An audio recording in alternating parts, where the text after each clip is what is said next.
Welcome to my vlog, mga bebe. Dito naman tayo sa Ilocos. Actually, pumunta lang kami dito para maghanap ng lupa. But unfortunately, wala pa kami napili ba. Nag-stay kami dito ng ilang weeks. Very timing naman kasi naisip kong i-vlog na lang habang andito kami sa Ilocos. Kasi gusto ko na rin ma-video yung mga madadaanan namin, ganyan, para maipakita sa inyo.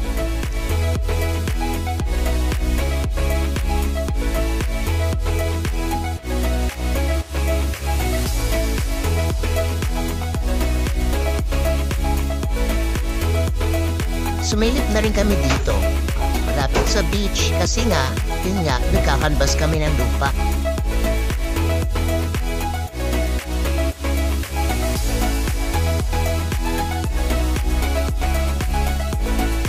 Sa bawat padadaan namin, bumibili na kami ng mga kakanin, ganon, para matikman naman natin. Yung una, patupat, ito naman ay Royal Bibingka. Ito naman maliit ay patupat din, binalot lang sa maliit na dahon.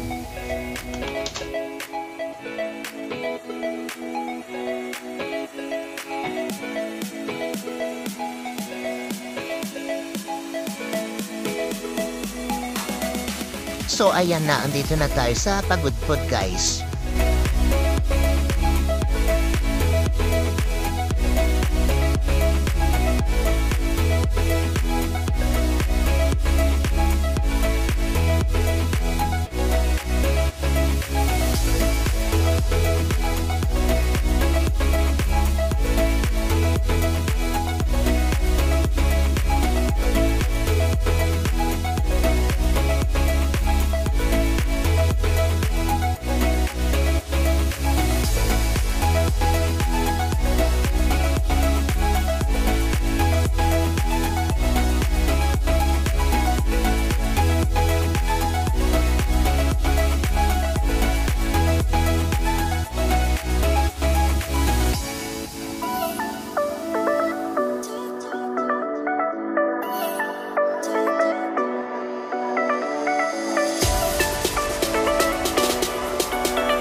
O diba, silipin natin yung windmill dito.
Dito naman tayo sa Vigan. Siyempre, siningit na rin natin yung pamamasyal dito.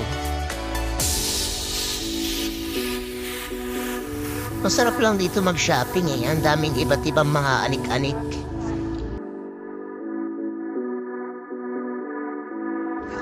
Tulad nito, ang cute oh. Ito pa.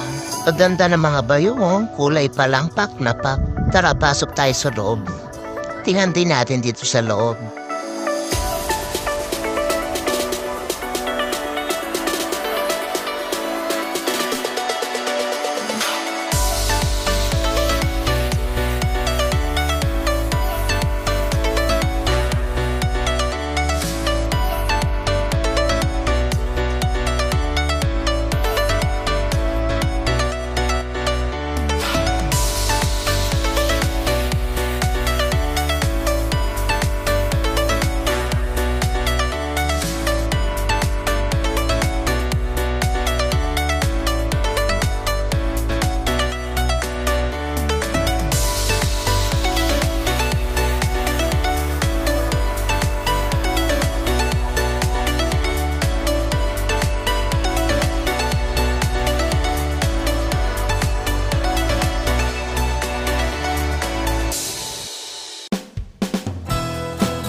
Pasensya na mga bebe ha. Kita yung stick ng camera ko, hindi ko rin napansin eh.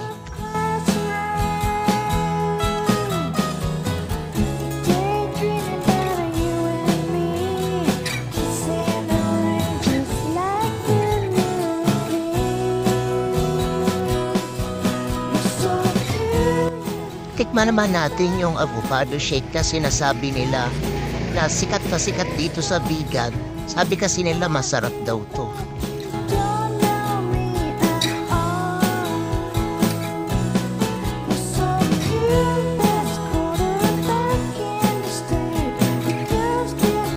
Wow, dito naman tayo sa baluarte ni Chavit. Nakikita niyo yung gold building na yon? Akyat tayo doon. Anyway, ang entrance dito is 300 per head. Pero malilibot mo na yung buong zoo. Tapos, pwede kayong mag-picture taking sa tabi ng lion or tiger, which is hindi ko nagawa kasi may oras lang yon. 1 PM daw ang start, pero di na namin naabot. Ito yung taas ng building eh. Ganda no, ang presko pa. Ganda ng view.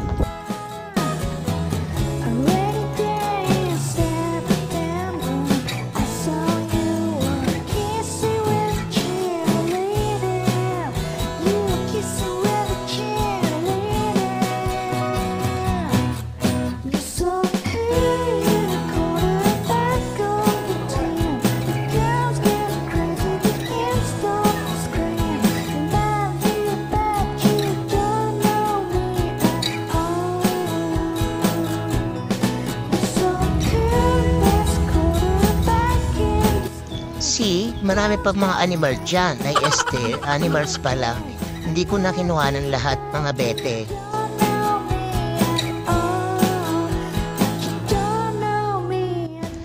Antok naman tong isang to. Ito naman pak, taray. Dito naman tayo ngayon sa palengke ng Ilocos. Ito kasi yung mabilis sa kanila eh. Yan. Kaya titikman din natin. Bibili rin tayo guys. Pwedeng-pwede to sa mga taong may high blood eh. Charot lang. Wow, ang sarap.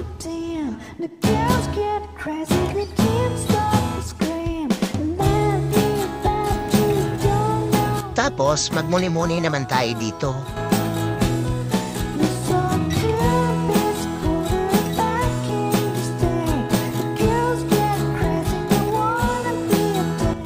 Dito naman tayo sa Hidden Garden ng Ilocos, malapit sa baluarte ni Chavit. Maraming mabibili dito guys, yung mga souvenir, tapos may restaurant din sa loob. Tapos pwede ka rin mag-selfie sa mga mahabaang uso o ganyan.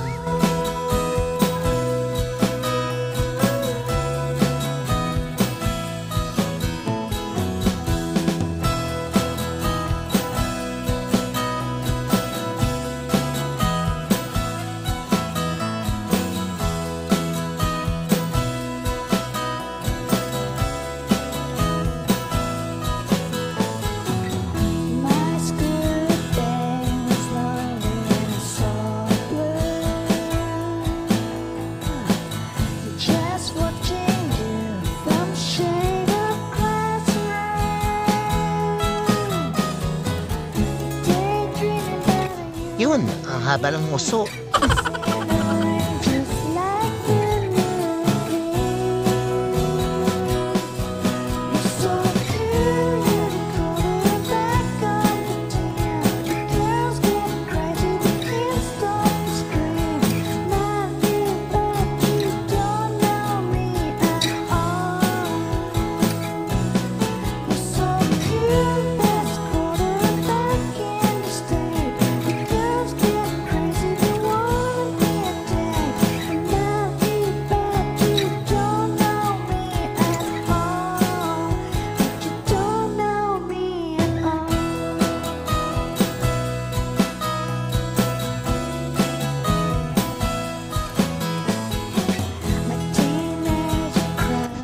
Ngayon, nandito naman tayo sa Barangay Sabang na Ilocos Sur. Try naman natin kasi tumawid doon. Nakikita nyo yon sa kabilang isla na yon. Napakalapit lang.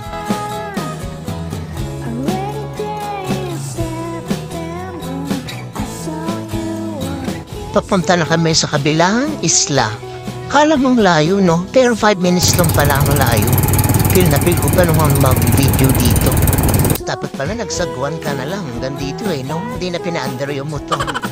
Charot. So ito nga yung isla mga bebe. Ganyan siya, marumi siya kasi hindi pa talaga na-develop to. Pero ang balita ko, meron ng may-ari ng isla na to pinong-pino rin naman ng buhangin dito Pwede na. O tingnan nyo, diba? Feel na feel ng lola nyo. Very clear din naman yung water. Malinis. Hindi pa malakas yung alon. Pwede dito yung mga junakis nyo.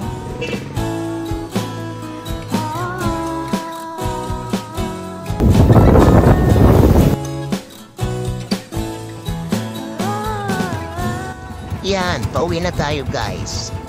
Hindi kami nag-swimming kasi wala lang. Tinignan lang namin yung isla kung gaano siya kaganda para may pakita sa inyo. O diba, alam ko mayordoma, nakisakay lang naman sa kakilala, barat pa, 100 nga lang yung bangka.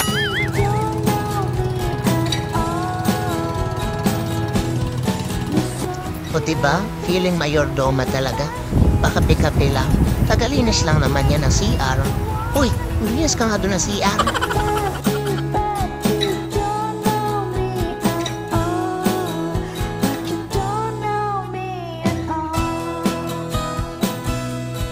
Try naman natin tong tinubong ng Ilocos. 100 pesos nga lang pala yun, isang tali na. So ayan ang itsura niya. Tingnan nyo. Medyo dry nga lang siya. Pero pag kinain mo siya, masarap naman siya.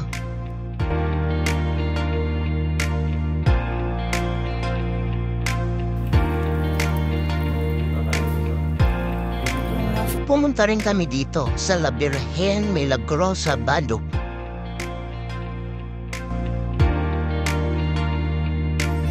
Nakalain niyo yun? Ang ganda pala dito. Yung pagpasok namin, sabi ko, ang ganda rin naman pala dito Tingnan nyo white sun siya, very clear din yung water. Kitang-kita yung mga isda sa ilalim ng tubig. Tapos marami dito mga floating cottages, may inflatable slides pa, marami ring turistang pumupunta.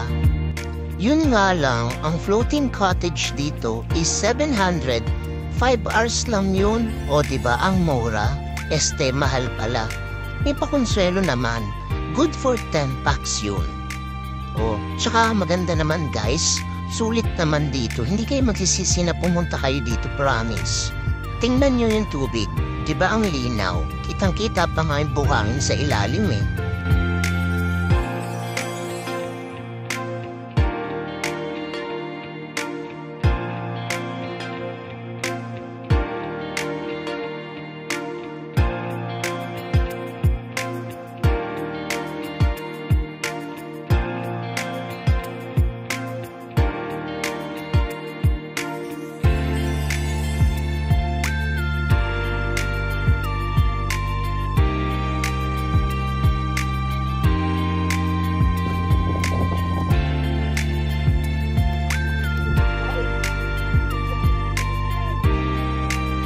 Yan, paalis na kami dito mga bebe.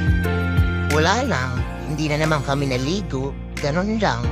Sinilip lang din namin at binidyohan ko na rin para makita ninyo itong lugar na to. Kasi wala talagang time maligo may mga lakad pa kasi kami. Pero nagbayad kami ng 700 Ano kami, VIP? Hindi no?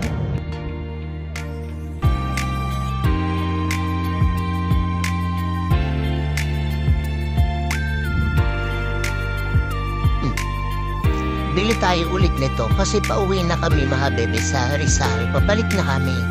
So, mamimili na tayo ng mga pasalubong pauwi.